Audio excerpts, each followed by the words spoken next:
Good morning, everyone. Welcome to Trailhead DX. I would imagine this is your first session this morning, at least. So welcome. What's a better place to have a morning session than a sunrise theater?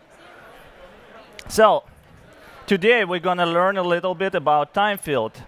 And just to let you know, this field is going to be generally available in summer 18. And my name is Vladimir. I'm a senior product manager here at Salesforce. I've been with Salesforce for a little bit over 3 years, and I've been a product manager for the past year and a half. I've been an engineer. I was an engineer before, so I joined Salesforce as an engineer on the teams that worked on global pick lists, and later I became a product manager. But today it's not about me; it's about time. So we're going to talk about a time field journey and how we're gonna deliver that feature and what the current stage is. We're gonna talk about some use cases, so hopefully a use case for time field will be clear for you today, and I'll give you some examples on when and how time field comes handy in your org and what you can take from it.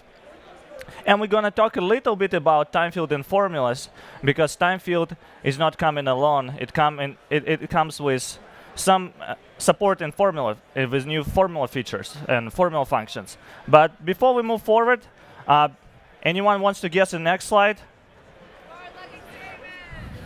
Cheating. So before we move forward, I would like to remind everyone about forward-looking statement. And since we're talking about the feature that is not currently GA, please do not make any purchasing decision assuming that it will be GA. So as always, based only on features that are available, do not base on any promises that we're going to make today at Trailhead DX. With that, I would like to tell a little bit about the whole idea behind time field, how we came up with this, and what it took us to deliver this. So it all started with Idea Exchange. As many other things on Salesforce, we work close with community, and there are two ideas behind time field. One, to create a new custom time field, and another one to add some formula support. So we jump on both of them and delivered.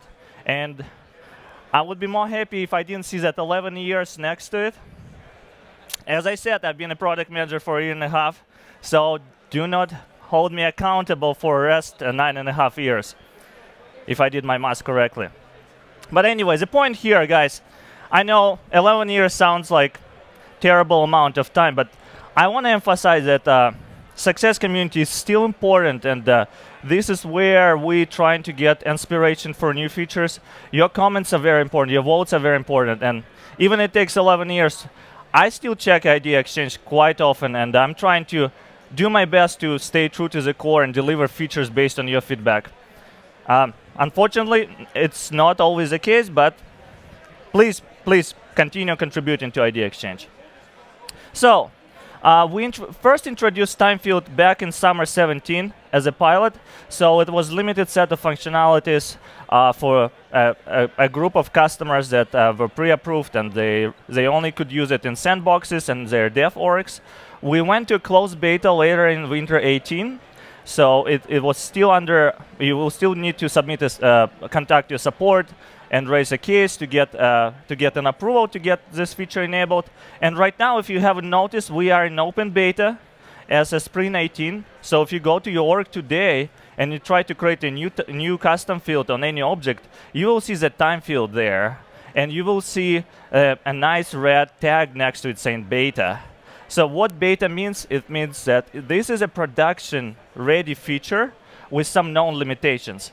And we're going to talk about some of those limitations today, but you can always check them in our release notes and then help documentation. They're clearly defined. And our current plan, and again, this is where forward-looking statement applies more than ever. We go on GA in summer 18. So in summer 18, we're going to remove that tag, and that's pretty much all the work we're going to do. Just kidding, there's some new stuff coming. So what is available? As for today, time field is not just a new field type, it is also a formula return type. So in addition to the fact that you can create a new field type on any of your customizable entities, you can go and create a new formula field and select time as a return type. So it comes handy when, for instance, you want to manipulate some other fields to calculate a new time duration or something like that. So you can see on the screenshots clearly, it also has a beta tag next to it. So what is a time field at the end of the day? Well, as you can guess, time field is simply a timestamp without a date attached. And we think about a time field as a concept of a local time without being attached to any specific place or time zone. Internally, because we have to do so, it's stored in GMT, but we displayed it in your UI without any modification as it is. So if you go to your org today and enter 7 a.m., it will be 7 a.m. displayed. When you look at the clock on your wall, you see some time. You don't necessarily know what time zone this time or where the time is right now. And some of the use cases, I'm sure some of you staying at the Intercontinental today. This is actually a screenshot from Expedia website. So hotel policies. If you look at your hotel policy, you always see something like check-in time 3 p.m. And this is a 3 p.m. local to that location. It's when you check it from London, it will still say 3 p.m. because you are checking in here in San Francisco, and it doesn't matter if you check in a website right now from London. Same goes for checkout time. And I'm keep moving back and forth because I have a fancy MacBook, a new edition, and I don't have a clicker that works with USB-C. So another example is your boarding pass. On your boarding pass, you will see something like, well, your boarding time is 9:10 a.m. and you know that boarding happens here in SFO or I don't know JFK, and you know that there's no really time zone attached to that. So those are just few simple use cases that you might want to keep in mind when you're considering future usage for time field in your org. But as I said, time field doesn't come alone. It comes with some supporting formulas. And let's talk about those for a little. So from the beginning, time field being introduced with a bunch of additional formula functions, and all of them are here on a slide. So first of all, it's a time value that allows you to take a datetime value and extract the time portion of it. So if you have it might come handy when you want to manipulate datetime field in your org. It also comes with the functions like hour, minute, second, and millisecond that would allow you to extract a specific portion of the time into your org. You can use it in the formulas, let's say, if you want to care about an hour. And it also comes with a time now. It pretty much works the same as a now, except it returns you a timestamp instead of a day timestamp. In addition to those formula functions, well, you can do some extra manipulations with your time fields, and I'm going to talk about them as well. So first of all, you can do addition and subtraction of a number with a time field. So let's say you have a time field plus number. In this case, it will add a specific amount of milliseconds to your time field. And if you notice, you might notice if you've been on a beta in the winter, we changed that logic from being adding an amount of hours to amount of milliseconds, because we want to give you more flexibility. So now you can add minutes, seconds, depending on what number you provide, rather than being limited to adding just hours. And you can do the same with minus number by subtracting amount of milliseconds. So if we look into a specific example here, let's say I do my time field plus 60,000, and my time field right now is set to 4 p.m. After I add 60,000, it will be exactly 10 minutes. So my new value will be 4:10 p.m. And if I want to do an hour, I'll do 360,000 if my calculations are right. As someone said, we all will be much better working with milliseconds after time field is introduced. You can also take two different time fields and perform a subtraction of those two time fields. And this is a new feature that we add, a new function support that we added back in Spring 18. So what it will give you a difference between those two time fields in milliseconds. For instance, you want to calculate the duration of your shift, or you want to know for how many hours this specific location is open. Let's say you know that it opens at 9 a.m. and closes at 5 p.m., so you might want to calculate it. Again, it will give you an amount of milliseconds, so in your formula, you will have to do some manipulations and divide it by 360,000 to get amount of hours, for instance. But it's up to you how you want to represent. That's why we're giving you it in milliseconds. So I want to move to a demo because we've been talking for quite a while.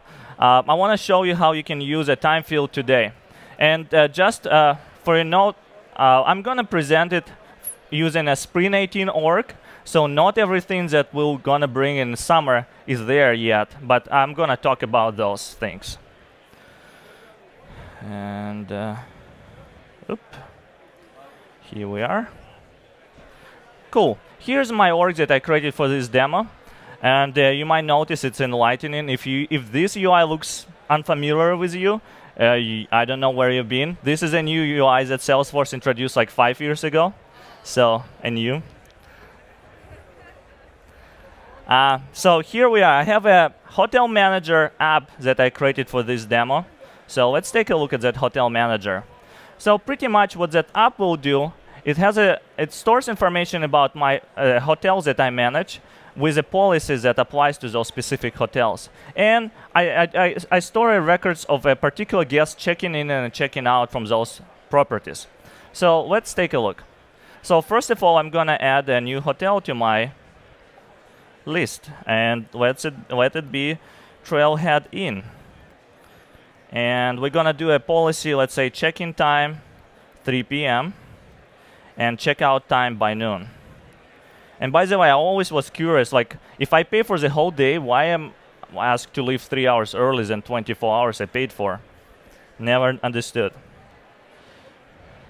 So here it is. And this is one of the things that I told you, that we are still in Spring 18 in this demo. You can see that time looks funky. So in summer 18, we come in with a native support. OK, that looks good there. We come in with a native support for a time picker, so it will look like normal time with like whatever I entered. Like instead of 15:00.000Z, you'll see like 3 p.m. So it's coming. So now when I have a hotel, let me add a guest to my demo. So I'm going to add myself. And let me check into that property. So I'm going to create a new record here. I'm going to Trailhead Inn. It's me. Let's say I'm checking in around 5 p.m. And this is check-in. So this is how it works. Pretty straightforward. So now let's look how we can extend it by adding a validation rule. So let's say I have a policy on my properties. If you check out after official policy time, that checkout should be approved, or you should pay for it or something like that. So you need to select that late checkout checkbox in order to save the record. So I'm going to go to a setup. And I'm going to go to Object Manager, to my guest record here. So just to show you here, here's my time fields over here, a type of time. But I'm going to create a validation rule. And actually, I already pre-created one for demo purposes. I just want to explain you what it does. So here in my validation rule, let me make it a little bit bigger. It checks if the event is a checkout. It checks that the checkbox is not selected. And then it just compares 2 times. One, which is a policy time on a hotel object, and another one is the event time on a record itself. So now when I have that validation rule in place, let me create a new record and try to do a late checkout without being approved. So here I am checking out at 9 p.m. So here's a validation rule firing saying that this late checkout has to be approved. So, and I can approve it for myself.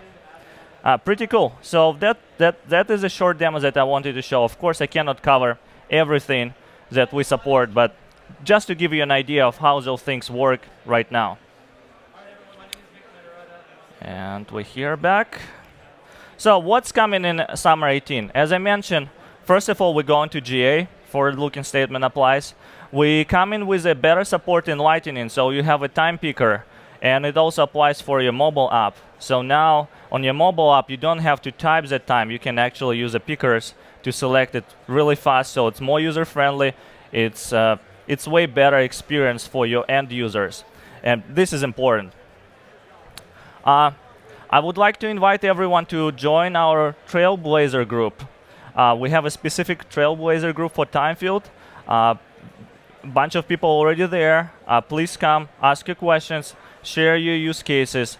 Myself and a bunch of engineers from the team are actually closely monitoring that group for your feedback, and we've been using it during pilot and beta programs.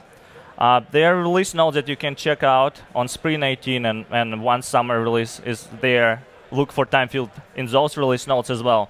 Check out the blog post that I wrote about a month ago about Timefield. It pretty much covers basics of Timefield. And stay tuned. We're working on some updates in Trailhead to bring those formulas into advanced formula module. So it might come in the next few months or so. So you'll have a chances to extend your knowledge through Trailhead, get some new badges and stuff. And I would like to invite everyone to join a session that is at 1 p.m. today by Beth. She's an ex-MVP and a current Salesforce employee. She's going to talk about date and time formulas. She's going to give a lot of stuff that is useful, oh my God. That is very useful for admins related to manipulating date and times in your formulas. And she's going to kill me right now. With that, thank you very much. I would like again thank community for coming up with suggestions, with your comments and stuff, and the feedback that you provided during pilot and beta programs. It was really helpful, and I hope you enjoy the rest of your Trailhead DX. Thank you very much.